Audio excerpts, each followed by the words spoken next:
Alright, I ain't got but about 7 minutes to record something, so this is the F250 5.4 and thought they were all the same. I was told the intakes are, but this one has a remote, or not a remote oil fill. The oil fill filters up front.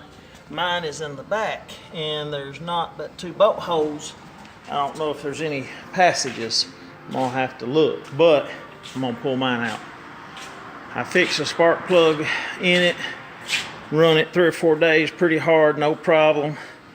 And then got in it yesterday to go get that equipment, started pouring antifreeze.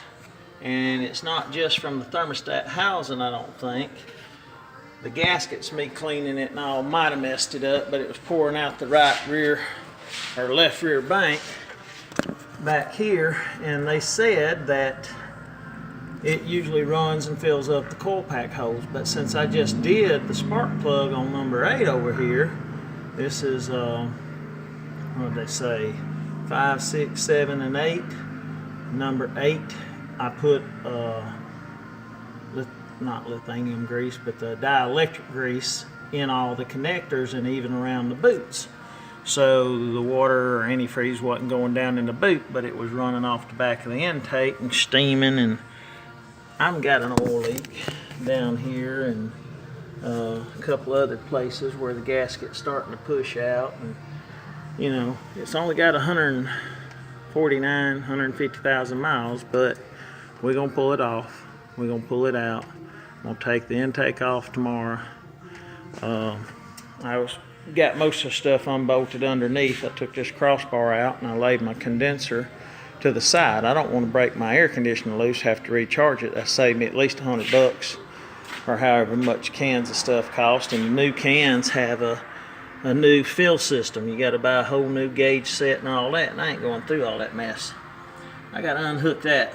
Had a little trouble with it. I still ain't got it unhooked, but I'm gonna lay all my wires off and undo my heater hose right here and lay it to the side, take throttle body off and all the lines, and start yanking. I gotta pull the alternator off, set it over here where the battery was. I set the battery out because this condenser will stand up. I was gonna bunge it up here to the top of the hood, but it'll also lay flat and lay better up against the fender and on my bumper push bar right here and up against the bumper without tearing it up.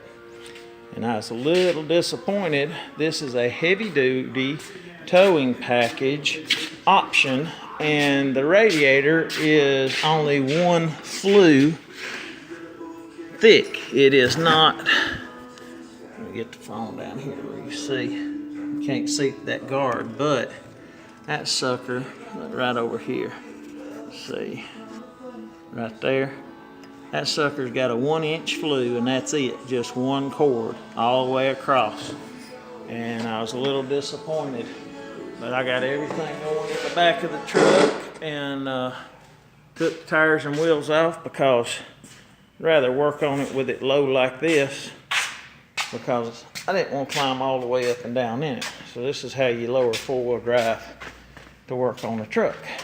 Sit it on the axles, and I don't have to get up on it. That's one reason I made this push bar right here.